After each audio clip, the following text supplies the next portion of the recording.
Hey, good day everyone. Welcome to another video dito sa Man Cannot Ride. Tinanong na ako kung ano yung the best tip na mabibigay ko. At yun nga yung ginawa ko dun sa isang video. Sinabi ko yung KSA. O panoorin nyo na lang kung ano yung KSA.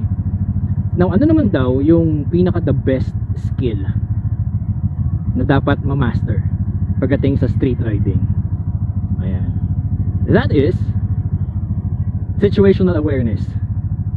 Oh, siguro may masasabi, no? Naku, ang simple naman yan, situational awareness. Kailangan alam mo lang yung nangyayari sa paligid mo.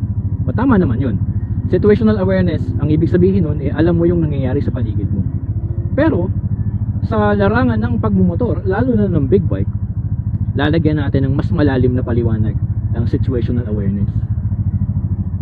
Ang idagdag natin, yung kinakailangan, alam mo, na green na.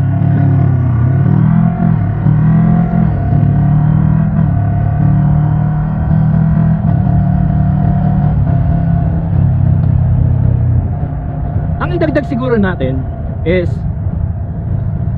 bukod dun sa alam mo ang nangyayari sa paligid mo tulad ng lubak na yon, mas magandang alam mo rin ang mga pwedeng mangyari sa paligid mo. O sasabihin ng iba, naku, napakasimple naman yan. Syempre, given na yun. Dapat yun na alam mo yung nangyayari at alam mo yung mangyayari. Ayan, hindi na yan kailangang i-advise pa. Wala namang special dyan. Okay, eto na.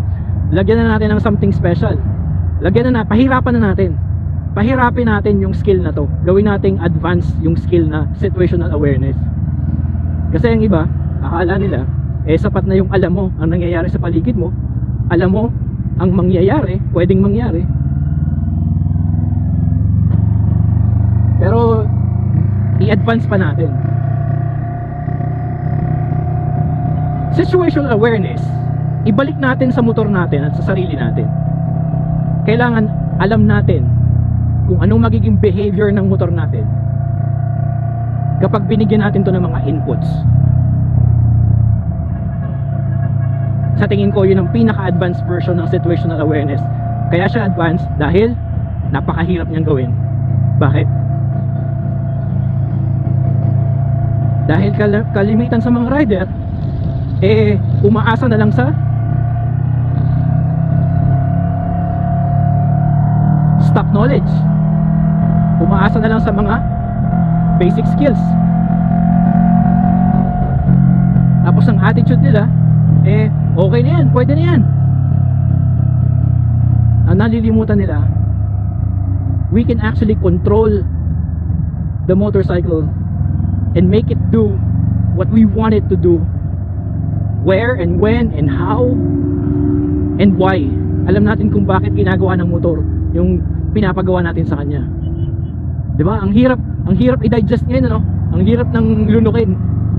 Hindi pala ganoon kasimple ang situational awareness. Kailangan alam mo ang behavior ng motor mo kapag binigyan mo na ng inputs. Kapag may ginawa ka sa mga inputs, dapat alam mo ahead of time, ito ang gagawin ng motor ko pag ginawa ko to. O sige, sabihin natin, alam ko na yan eh. Pag piniga ko yung throttle, alam ko aandar. Pag piniga ko yung brake lever, alam ko titigil. Pag kumambyo ako, alam ko bibilis o babagal o mag-iiba ng gear. O alam ko na yan. Ayan tanong, ito, sige, alam natin, pero kaya ba nating kontrolin? Enjoy ko muna yung sunrise, yung sunshine. Oh,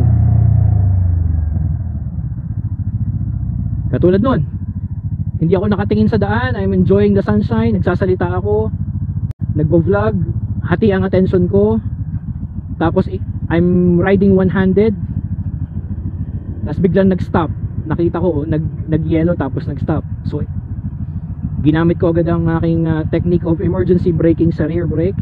Dahil nga injured ang aking kaliwang kamay, na-control ko yung aking sudden stop, yung aking emergency braking. I mean, hindi naman sa nagmamalaki ako, pero napapractice ko yung skill na yun eh.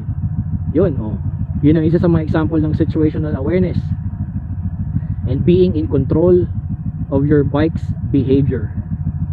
Sa tingin ko yun eh. Doon tayo nagkukulang. Hindi natin alam or hindi natin na-appreciate yung kahalagahan na dapat alam natin yung gagawin ng motor natin base sa mga inputs natin. Ibig sabihin nun, green na uli. Ang ibig sabihin nun, dapat kontrolado natin yung motor natin all the time.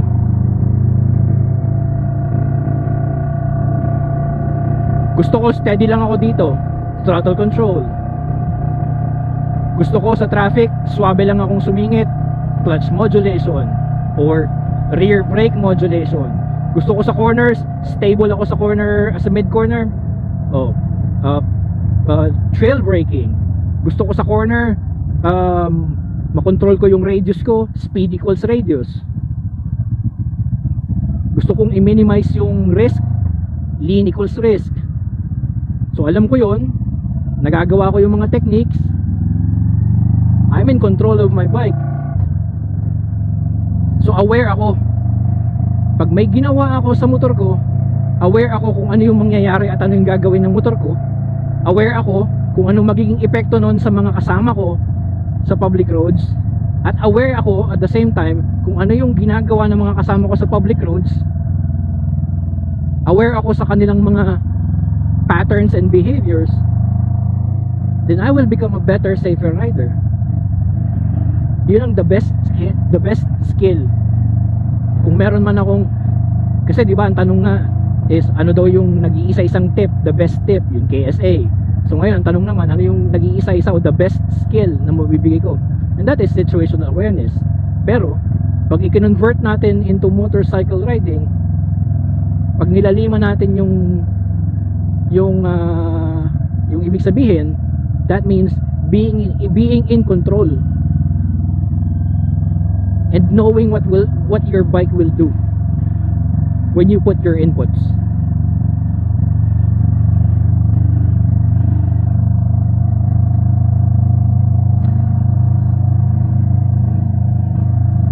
O siya, dyan na lang muna kayo.